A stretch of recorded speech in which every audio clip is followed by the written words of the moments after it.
avance aussi, ce qui le fait avancer davantage, repoussant toujours plus loin l'objectif de son bonheur. Ce stratagème est orchestré par celui qui le monte et dans son unique intérêt, avec, au bout tout de même, une petite récompense pour l'âne afin qu'il ne se décourage pas. Une petite analogie est nécessaire pour comprendre plus en profondeur. Dans cette situation, qu'est-ce qui fait avancer l'âne? Premièrement, le besoin. Mais pas n'importe quel besoin, le besoin créé par la personne qui le monte. Un âne, ça mange de l'herbe, ça mange du foin. Une carotte, c'est une sucrerie pour lui. Ce n'est pas un besoin vital, mais un caprice. Dans la vie de l'homme en société, ce qui le fait avancer est aussi le besoin.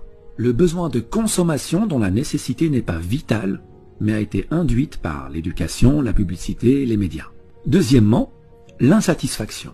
Si tu donnes une carotte à l'âne à chaque fois qu'il parcourt 10 mètres, tu peux me croire, au bout d'un moment, il en aura assez de cette carotte et il arrêtera d'avancer. Chez l'homme en société, c'est pareil.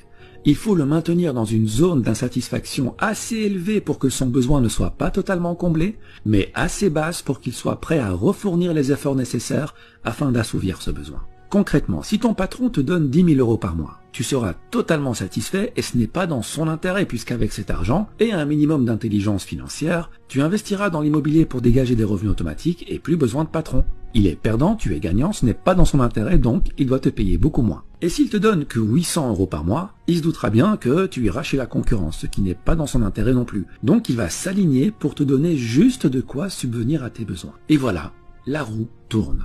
On t'a promis un avenir brillant et tu te retrouves à hypothéquer ton réel bonheur pour consommer davantage. C'est comme si on t'avait volé ta vie avant même qu'elle ne commence. 80% des gens sont coincés dans ce cercle. Et je dis coincés car la plupart n'aiment pas leur vie, n'aiment pas leur quotidien. Ils le trouvent malsain, mais ils disent « Ouais mais bon, si tout le monde fait comme ça, c'est que ça fonctionne, c'est que c'est la bonne manière de faire. » Ah ben oui, si tu lis les livres que tout le monde lit, tu ne pourras que penser comme tout le monde. Écoute, c'est normal que tout le monde fasse comme ça puisque tout le monde va à la même école. Celle où clairement le bonheur et l'épanouissement personnel ne font pas partie du programme. Celle où on ne t'apprend pas à être autre chose qu'un âne qui troque sa paix et sa santé pour une carotte. Mais que veux-tu? L'homme préfère en général un monde connu et malsain plutôt qu'un monde sain mais inconnu. Bon d'accord, mais alors, que faire? Eh bien le plus important, c'est d'être satisfait. Pas forcément de ce qu'on a, mais de ce qu'on est. Et je ferai une vidéo sur l'importance de l'être par rapport à l'avoir.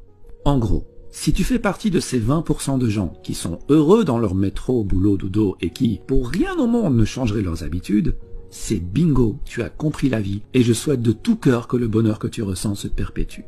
Par contre, si tu fais partie des 80% de personnes qui ont cette routine malsaine mais confortable alors qu'elle ne va pas dans l'intérêt de leur bonheur personnel, pose-toi la question. Qu'est-ce qui te rendrait vraiment heureux? Quitter ton job? Devenir ton propre patron? Vivre au soleil? Passer du temps en famille? Avoir une meilleure santé? Une fois que tu as trouvé ton pourquoi, une fois que tu as trouvé ce qui te rendrait plus épanoui, et j'insiste sur ton épanouissement, pas celui de tes parents, pas celui de tes professeurs, pas celui de ton patron, tu vas mettre toutes les chances de ton côté pour devenir cette personne. Car rappelle-toi que dans la vie, tu as le choix.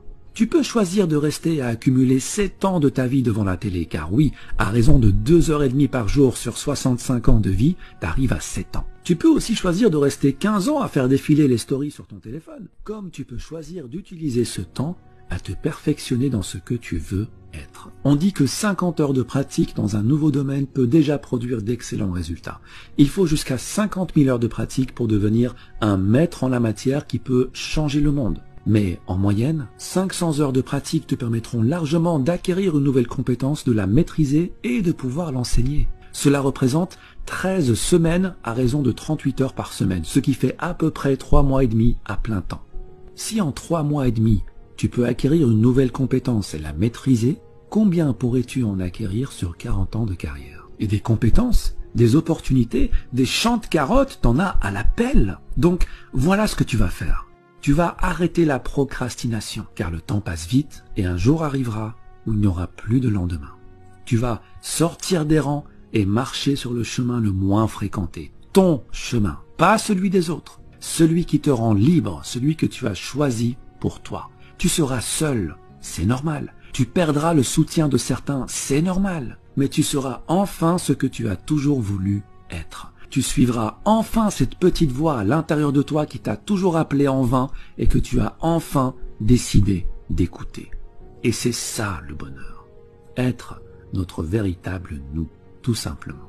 Il y a un temps de vie qui t'est donné dès la naissance. La question n'est pas combien de temps. Ça, personne ne le sait.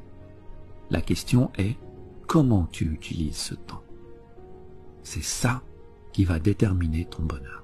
Repère ce que tu veux devenir, crois en ce que tu veux devenir et agis pour le devenir.